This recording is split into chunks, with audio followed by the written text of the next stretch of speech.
Bonjour, c'est Cryptolis, bienvenue dans la quotidienne, notre rendez-vous de 8h du lundi au vendredi pour analyser les news crypto, le marché bien évidemment, le Bitcoin.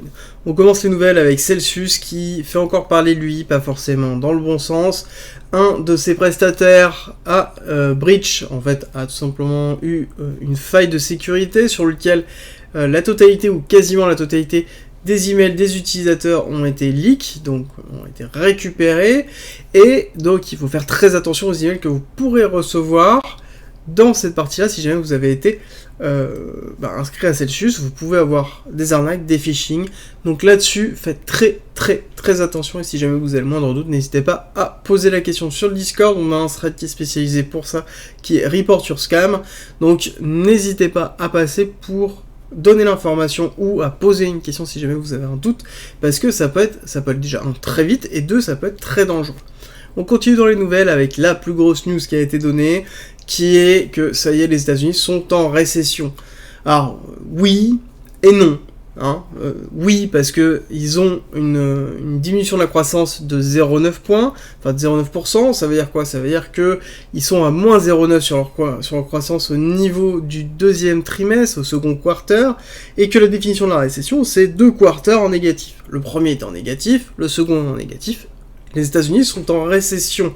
Certes, 0,9 ce n'est pas grand-chose, c'est quand même suffisant pour déclarer une récession. Mais à côté, on a toute une diatribe qui est... on considère que ce n'est pas une récession. Ceci ressemble à une récession, ceci a l'odeur d'une récession, ceci a le goût d'une récession, mais c'est une transition, ce n'est pas une récession. Voilà, globalement, ce qu'on est en train de nous présenter. Les États-Unis, et surtout son porte-parole, qui était un peu dans le mal, je vous avoue, lors de la conférence de presse, quand quelqu'un lui sort la définition de la récession, en disant, voilà, c'est 2 quarters d'affilée négatifs, on est à 2, donc on est en récession. Et elle répond tout simplement, non, ce n'est pas la véritable définition de la récession. Donc il y a une forme de redéfinition de la récession, pour ne pas dire qu'ils sont en récession, et donc officiellement, ils sont en phase de transition, c'est-à-dire qu'ils étaient dans une économie à forte croissance, et maintenant beaucoup moins croissante, et on va vers une croissance modérée, en gros, une stabilisation de la croissance, quelque chose qui est plus normal. Alors j'aime beaucoup cette façon de communiquer. On avait déjà quelque chose qui était en train de se profiler depuis une semaine. J'avais commencé à vous teaser un petit peu ce qui allait être dit sur la dernière quotidienne, parce qu'on le sentait clairement que on allait avoir une belle redéfinition, comme quoi ce n'est pas une récession. Bref, on s'y attendait. Ce qui est intéressant, ça va être de voir la réaction des marchés, chose qu'on verra tout à l'heure. Ensuite, on va aborder la notion de Harmony. Harmony, pour rappel, le token One, a subi un hack d'un de ses bridges, enfin le bridge d'ailleurs de Harmony, pas un, mais en tout cas le gros bridge de Harmony, avec 100 millions de dollars qui ont été hack. Du coup, on a eu un crash du One, et surtout la mise en place d'une forme d'arbitrage, en tout cas une opportunité d'arbitrage que certains ont exploité avec un vide des pools de liquidité, en tout cas des prêts sur le One, qui ont loqué entièrement toute la liquidité, quasiment des landing plateformes qui sont sur Harmony, et donc actuellement Harmony est dans une situation très compliqué, parce qu'il y a un gros trou et à côté il n'y a plus de liquidité. Alors ils ont proposé une solution qui est la mise en place d'un remboursement à travers la création d'un hard fork et une génération du token One. Donc globalement on fait marcher la planche à billets. Alors vous imaginez bien que au niveau de la communauté ça n'a pas plu, parce que justement on se retrouve dans un schéma où on a une dévalorisation du One, mais globalement Harmony a expliqué tout simplement que soit ça marchait, tout le monde était content, il y avait une forme d'indemnisation, soit il y avait un non-remboursement, et puis c'était fini, voilà, très clairement. Donc c'était soit je m'assois sur mon remboursement, soit je vais justement avec tout le monde. Bon, voilà, on va voir comment ça va se dérouler, mais clairement je pense qu'il y aura un hard fork, parce qu'il n'y a pas d'autre solution pour pouvoir débloquer, notamment One Harmony. Par contre, ça va être très compliqué au niveau de la confiance, très compliqué de repartir à la hausse, ça va être très compliqué de redynamiser, de refaire venir les gens sur One Harmony. Je pense qu'il va falloir des années pour pouvoir revenir. Il va falloir des incentives, il va falloir avoir une refonte technologique, une refonte de la communication, il va falloir faire beaucoup de choses, et ça va coûter beaucoup d'argent à Harmony. Et est-ce qu'ils sont capables de le faire? Ça, c'est la grande question, et c'est pour ça qu'il va falloir surveiller Harmony One, parce que ça fait partie des protocoles qui possiblement ne se relèveront pas s'ils n'arrivent pas à donner confiance à leur communauté, et ça, on le surveillera dans tous les cas dans les analyses. Alors, ensuite, on va parler de quelque chose que je vous ai... l'information, j'ai commencé à en parler hier. Je vous disais qu'il ne faut pas shorter l'ETH, il ne faut pas shorter l'Ethereum. En tout cas, moi, personnellement, je ne le ferai pas, même si on a des signes techniques qui me disent que, peu importe, je ne shorterai pas, parce que le fondamental, actuellement, est trop solide. Et vraiment trop solide. Actuellement, on a un Vitalik qui est en feu, dans le sens où il nous a fait une conférence juste parfaite, et à côté il a fait toute une série d'interviews qui ont commencé à sortir, et on a le merge qui arrive. Dimanche matin, je vous fais une vidéo sur le merge, sur Ethereum, et surtout sur ce qui va arriver au niveau des layers 2, comme Polygon, Matic et autres, avec le merge. Bien comprendre ce qui va arriver, et globalement comprendre le cycle dans lequel Ethereum est en train de nous amener. Nous amener étant l'ensemble des crypto-monnaies, d'accord ? Et pour moi, c'est, je pense, un moment donné où on peut voir une bascule de quelque chose que j'ai commencé à vous dire depuis la création de la chaîne, où Ethereum est sous-coté très fortement, et va certainement éclater par la suite. Est-ce que c'est le moment d'acheter ? Le moment d'acheter, c'était à 1000 $. Je vais commencer à vous le dire que, déjà de base, l'exposition, il fallait commencer à s'ouvrir en forme d'exposition. Est-ce que le prix de l'Ethereum est anti-achat ? Non. Voilà, après c'est une question d'exposition, de contrôle exposition, pas un retracement, mais ça, c'est la suite dans la vidéo de dimanche, où on discutera de tout ça, et où je vous expliquerai notamment ça. Alors, pourquoi je parle de ça ? Déjà, pour plusieurs choses.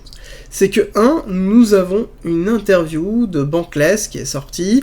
Alors, je connaissais déjà un petit peu Bankless, sur lequel je les suis assez régulièrement. Très bonne chaîne YouTube anglophone. Alors, par contre, beaucoup de podcasts, beaucoup d'interviews. Donc, c'est des contenus qui sont très très longs, mais qui sont très intéressants. Et notamment, ils ont fait une interview de Vitalik avant sa conférence.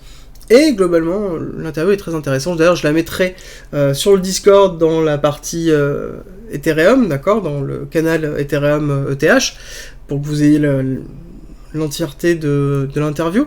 Mais globalement, Vitalik dit qu'il s'attend que le merge ne soit pas pricé.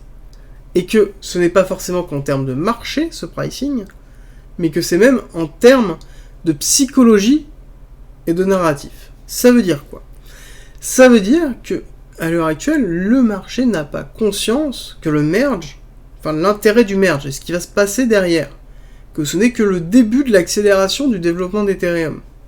Je répète, le début de l'accélération d'Ethereum. D'accord ? Donc c'est vraiment ça qui est important. L'autre chose, c'est que le marché attend que le merge se passe bien pour pouvoir partir à la hausse. Et là-dessus, il y a plein d'autres choses. Pareil, dimanche, on voit ça. Je vous mets là, en tout cas, la vidéo, l'interview de Bankless sur Discord, de façon à ce que vous ayez accès à ces informations-là. Mais c'est une des raisons pour lesquelles je vous dis, ne shortez pas Ethereum actuellement. Ce n'est pas le bon moment. Quand le fondamental est aussi fort, il ne faut pas shorter. Il ne faut pas shorter, soit on se positionne, ou alors à ce moment-là on short pour faire du hedging si on a envie, mais c'est encore une autre politique, mais globalement on ne shorte pas ce type d'actif quand on a des news aussi fortes et un actif aussi fort avec une communauté aussi forte actuellement. D'accord ? Alors, tout ça pour vous dire que vidéo dimanche sur le sujet, le Discord est à disposition, je vous mets le lien en description et en commentaire épinglé. Globalement, Discord regroupe beaucoup d'informations, de discussions, d'événements, d'événements, de support autour de la crypto-monnaie, de la blockchain d'investissement et du trading bien évidemment. Il y a plein de passionnés, on discute de plein de choses. Et justement, n'hésitez pas à nous rejoindre, je vous fais une petite vidéo explicative à la fin de cette vidéo-là. N'hésitez pas à aller la regarder si jamais vous posez la question, ou tout simplement nous rejoindre en cliquant sur le lien en description ou en commentaire. Alors, on a terminé cette partie news, on va attaquer la partie technique sur lequel on va faire notre récapitulatif habituel. Nous défendons une hypothèse pour l'instant de vague Elliottis, vague 1, 2, 3 et 4 actuellement qui est en train de se terminer en A, B, C, avec un B qui a fait une extension, un C qui a fait une extension, donc quelque chose de classique. On est allé travailler le 382 au niveau, donc niveau déjà puissant pour un retracement de la C, mais bon, cohérent par rapport à la suite sur lequel nous sommes sur le précédent ATH, ici en termes de chiffres, et nous sommes au niveau d'un order block très important.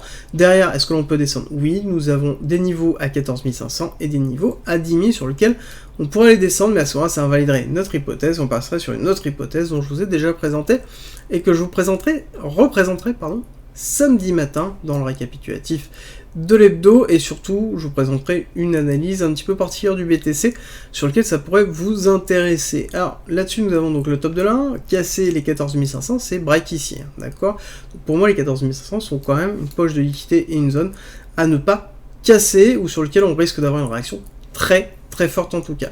Si on zoome sur cette zone là, nous tombons dans une accumulation où nous avons un petit SCARST, d'accord, donc là on a quand même quelque chose qui est très propre en train de se mettre en place, une belle accumulation de week-off sur lequel on est en train de créer un canal de liquidité où on crée la liquidité au supérieur, liquidité inférieure, on est allé prendre la liquidité supérieure, et là actuellement il reste toute la liquidité inférieure qui est en attente.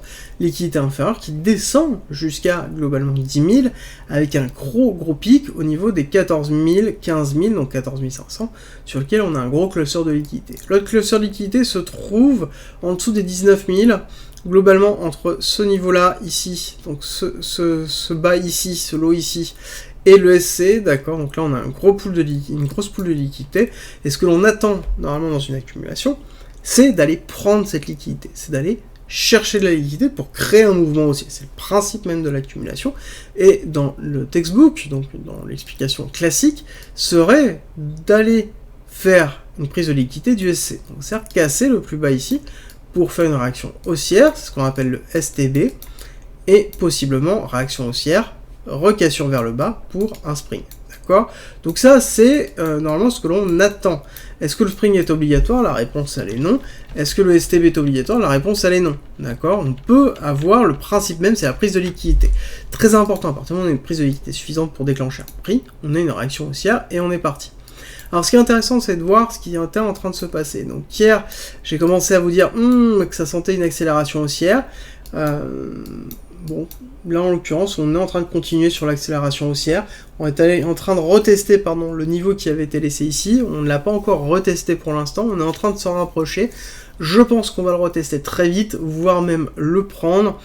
Je me dis que là on a un objectif, quand je regarde la première impulsion haussière, on a un objectif ici de 4,618, donc un ratio de 4, de 1,618 qui est le nombre d'or, on l'a atteint, et le prochain est à 24 688, donc pourquoi pas aller chercher cette zone-là, quelque chose qui serait en même temps cohérent par rapport au prix, pour une raison particulière, c'est que nous avons la mise en place d'une distribution. J'ai commencé à vous donner l'information hier, mais je vous ai dit que c'était pas encore validé.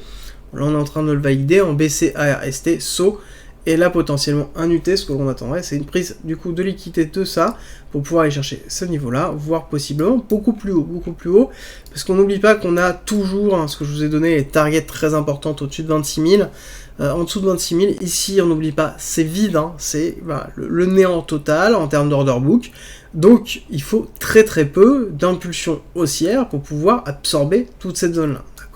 Donc là, on a quand même quelque chose sur lequel on peut se retrouver à 27, 28, 29, voire même, pourquoi pas, aller chercher la liquidité supérieure ici, et refaire un nouveau retest de cette zone-là, qui serait la zone des 30 000, sur lequel on irait chercher l'autre accumulation qui est en cours, donc on aurait bien le SC-STB, retest de cette zone-là, avant potentiellement de faire un spring, donc une redescente totale de ça, pour faire ici le STB de cette zone-là, et donc aller chercher en dessous des 17 000.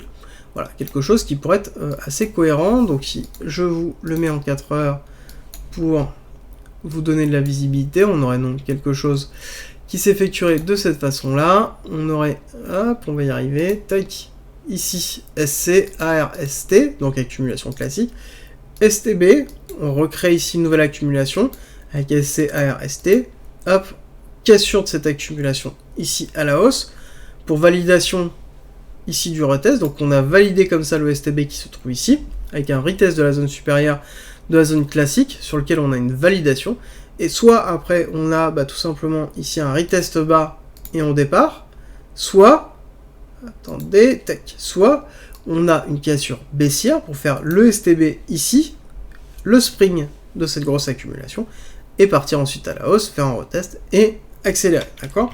Donc ça, c'est un petit peu l'idée que l'on a, qu'il va falloir surveiller en fonction réellement du prix. Là, ce qui va être déterminant, alors ça va être plusieurs autres facteurs, on va aller les voir tout à l'heure, hein. Globalement, il n'y a pas que ça, mais ce qui va être déterminant, ça va être ce qui va se passer ici. Hein. Clairement, si on casse ça, on risque d'avoir une réaction haussière très forte.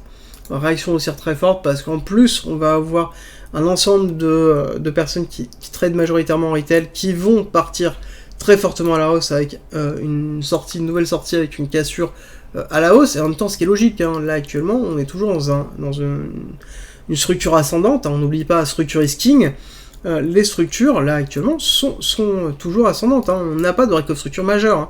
Break-off structure majeure c'est casser ce niveau là, là pour l'instant on n'a pas d'inversion, on est toujours dans du haussier, là si on casse ici ce top, ça veut dire qu'on est du haussier. Si jamais on ne casse pas ce top et qu'on a une chute ici, ça veut dire que par contre là on a la mise en place d'un retest avec potentiellement une cassure de ce break-off structure là, ou quelque chose que l'on voit assez régulièrement en ce moment, et d'ailleurs voilà, c'est très compliqué parce que c'est chiant, ça va être un canal de compression, quelque chose comme ça qui va se mettre en place, un truc bien relou, sur lequel ça va osciller entre les deux, avant de faire un break soit baissier soit haussier.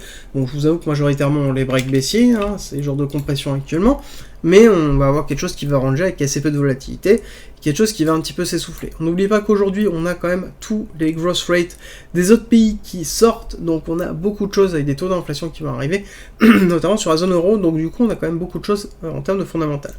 Alors, on continue dessus, on va aller faire un tour au niveau de l'order flow. Sur l'order flow, première chose, on a des gros clusters de liquidation, 474 millions, et encore une fois, on voit que c'est lead par l'Ethereum, je vous ai prévenu, il ne faut pas shorter l'Ether. Là actuellement, la liquidation, c'est ça. Ce qui est intéressant de voir, ça je vous l'ai pas vu depuis un certain temps, parce qu'on a ce lien entre 30 et 35, et là on commence à se diriger vers une cassure des 40. Hein. On commence à aller dans le neutral, c'est plutôt positif pour l'ensemble du cours, parce que ça veut dire que majoritairement, on a des personnes qui commencent à reprendre foi, donc qui vont recommencer à investir, et donc on risque de retrouver de l'investissement. Et c'est un petit peu ce qu'est en train de nous dire l'order flow. L'order flow, on a les top traders qui, eux, rachètent. Alors par contre, on a la majorité des comptes sur Binance qui sont en train de shorter, mais ce qui est normal parce qu'on arrive tout simplement sur le rejet ici. Si jamais on a un break, je peux vous dire que là on shorte plus, là ça passera en vert, full vert ici, et là par contre YOLO. Hein. Par contre on voit que on est toujours ultra leveragé. La bonne nouvelle c'est que malgré cette accélération qui a lieu ici, on n'a pas d'augmentation de levier. D'accord, on n'a pas d'augmentation de levier, donc ça c'est très très très positif, c'est qu'on n'a pas quelque chose qui va être ultra leveragé. Là pour l'instant on n'a rien, la seule indication qu'on est en train de nous donner c'est que possiblement on va continuer à aller chercher le haut, même si on voit une petite inflexion ici au niveau de la courbe qui est en train de se faire, il va falloir surveiller. Si jamais on a une grosse inflexion et par exemple on casse ici ce niveau là, d'accord, si on casse ici, là potentiellement on pourra se dire qu'on pourrait avoir une forme de prise de profit, donc on aurait une dernière extension potentielle, et si on voit qu'on a une dernière extension et qu'on a une continuité de la baisse ici au niveau des long short top traders, ça voudrait dire que potentiellement on aurait une prise de profit qui est en train de se faire, et donc derrière un drop qui pourrait arriver. Alors autre chose à prendre en compte, c'est qu'au niveau des liquidités, et ça c'est très important, et ça c'est toujours le cas, il ne faut pas se baser que sur ça, mais il faut savoir que l'accélération haussière comme ça entraîne la création de liquidités ici. On a beaucoup de liquidités de liquidation qui se trouvent là, très peu en short, très peu. Et de toute façon, dès qu'il y en a, paf, ça tape dedans et on fait un short squeeze très rapide étant donné que l'order book est vide, ce qui n'est pas le cas en longue, hein, bien évidemment, ce qui n'est pas le cas sur la partie basse. Donc cette zone-là, il y a beaucoup d'ordre au niveau de l'order book. Donc on a un marché qui est très résistant et sur lequel les liquidations ne permettent pas de faire un long squeeze très fort. C'est une des raisons pour lesquelles actuellement on pousse à la hausse très fortement. Alors il n'y a pas que ça. Il n'y a pas que ça, il y a plusieurs autres choses. Premièrement, on va aborder la notion de l'Ether. L'Ether porte énormément le marché de la crypto-monnaie et donc porte aussi le Bitcoin. Il ne faut pas se leurrer, là actuellement c'est pas Bitcoin qui pousse, c'est l'Ether, et l'Ether emmène tout le monde. On voit ici très bien la surperformance de l'Ethereum. On a un Ethereum qui est en train de pousser et d'éclater le BTC. Ici on est sur un pair Ethereum-BTC pour voir la relation entre les deux, et on voit que l'Ether est vraiment devant, il n'y a pas à se leurrer, on a sur quelque chose qui est en train de surperformer. Et si on regarde ici, c'est encore plus flagrant, la dominance du BTC, ça veut dire le pourcentage du market cap du BTC sur la totalité du market cap, donc globalement le poids du BTC sur l'ensemble des cryptos. La dominance ne fait que baisser, donc c'est-à-dire que le poids du BTC est de moins en moins fort sur le marché des cryptos. Pourtant, ici, c'est le cours du BTC, d'accord? Le BTC fait que monter, et pourtant la dominance fait que descendre. Ça veut dire quoi? Ça veut dire que le marché est en train de s'envoler sans le BTC, et que le BTC limite est tiré par le marché. C'est un petit peu l'image que j'en tire moi de cette analyse, et quand on voit la dominance de l'Ethereum, quand on voit l'évolution du market cap global par rapport au BTC, c'est quelque chose qui est assez flagrant, et c'est une des raisons pour lesquelles je vous dis, ne shortez pas l'Ethereum maintenant. Alors, à côté, il y a autre chose qui prend en compte. On n'oublie pas qu'on a beaucoup d'annonces. On a aussi le Nasdaq et le SP500 qui poussent. Nasdaq qui a éclaté le 786. Et comme je vous ai dit, si jamais on dépasse, on va chercher le prochain niveau, chose qu'on est en train de faire. Donc là, pareil, on a eu cette accélération haussière sur laquelle on est en train de retester. On l'a pas totalement retesté, on va pas tarder. Si jamais on le casse, et qu'on valide une bougie dessus, bien évidemment, à ce moment-là, on aura un break-off structure qui sera validé. Break-off structure qui sera impératif, qui sera très fort, sur lequel, globalement, ici, ça voudrait dire qu'on sortirait de cette tendance baissière que l'on a déjà depuis un certain temps. On va peut-être passer en 4 heures pour avoir un peu plus, voilà. On aurait en fait une sortie de cette tendance baissière sur lequel à chaque fois on a des accélérations haussières. Hop, et en fait on ne casse pas les précédents lots. Par contre, on peut se retrouver sur quelque chose comme ça. Le Nasdaq nous le fait souvent. D'accord? Accélération haussière, chute, hop, je retravaille à la hausse, je revais tester ce niveau-là et je rebreak baissier. Donc là, clairement, pour revenir sur cette analyse du BTC, le BTC ne va pas décider de ce qui va se passer. Pour une fois, c'est rare, mais globalement, le BTC ne va pas décider. Ce qui va décider, ça va être un Nasdaq et deux, certainement l'Ether. Nasdaq quand même en priorité, sur lequel, là-dessus, ça va beaucoup jouer. Si jamais on break ici et qu'on valide le break, on sait qu'on va chercher les 13 500, 14 500, et voire potentiellement aller retester les 15 000, d'accord? Donc ça veut dire, là, un BTC qui pourrait atteindre, justement, dans le scénario des 30 000. Donc là, on aurait quelque chose qui serait assez fort et qui validerait cette accélération haussière. Par contre, si ici on a un rejet, c'est-à-dire quoi? C'est-à-dire qu'il y a de grandes chances qu'on parte sur une schématique comme ça, donc c'est un rejet, retest léger comme celui-ci, et ensuite continuité baissière. Et donc là, ça voudrait dire qu'on irait chercher les 10 500, d'accord, la partie basse ici, et donc aller faire des plus bas, et donc aussi ça voudrait dire qu'on a une cassure au niveau du BTC, aller chercher les 14 500 dessus. Voire peut-être pas, parce qu'il est vrai que l'Ether pousse quand même énormément, mais en tout cas le BTC pourrait retourner dans les 17 000, refaire un plus bas, léger plus bas, parce qu'on a une forme de résilience de l'ensemble du marché actuellement, grâce au merge, disons-le. Voilà. Par contre, il faut que le merge fonctionne bien. Rappel, il est prévu pour mi-septembre s'il n'est pas reporté encore une fois. Tous les shadows sont bien passés, il en reste, je crois, si je ne dis pas de bêtises, encore un, mais on est quand même sur la bonne voie.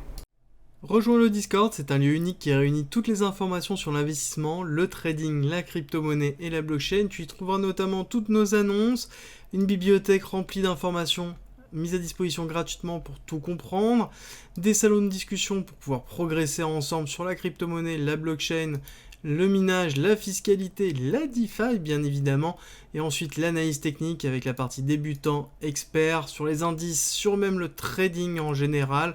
Ensuite tu as la partie communautaire avec nos signaux bien évidemment, et ensuite les services communautaires, donc de la communauté à la communauté, ainsi que les annonces de recrutement et des salons de discussion pour discuter de chacun des coins, de tes coins préférés. Ensuite, en étant membre du Discord, tu as accès à cryptolis.fr avec plein de guides écrits mis à disposition gratuitement, ainsi qu'un ensemble de vidéos mises à disposition gratuitement, sur lequel tu vas y retrouver plein d'informations pour pouvoir te former notamment sur la psychologie, la DeFi, l'investissement, le trading, l'analyse technique bien évidemment, ainsi que les futurs, la gestion des futurs, construire sa propre stratégie, comprendre la technologie de la blockchain et encore avoir accès aux lives, tout simplement rediffusés, qui sont sur le Discord où on traite justement de sujets d'actualité et on discute ensemble et on va plus loin. D'ailleurs, si tu veux aller plus loin, le premium est à disposition et n'hésite pas à nous rejoindre sur le Discord et à poser des questions dessus, tu auras toutes les informations.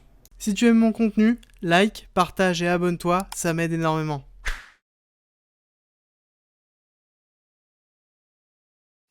Merci d'être resté avec moi jusqu'au bout, abonne-toi partage si t'as aimé et rejoins-nous sur Discord. C'est avec plaisir qu'on t'accueillera. Et à très vite.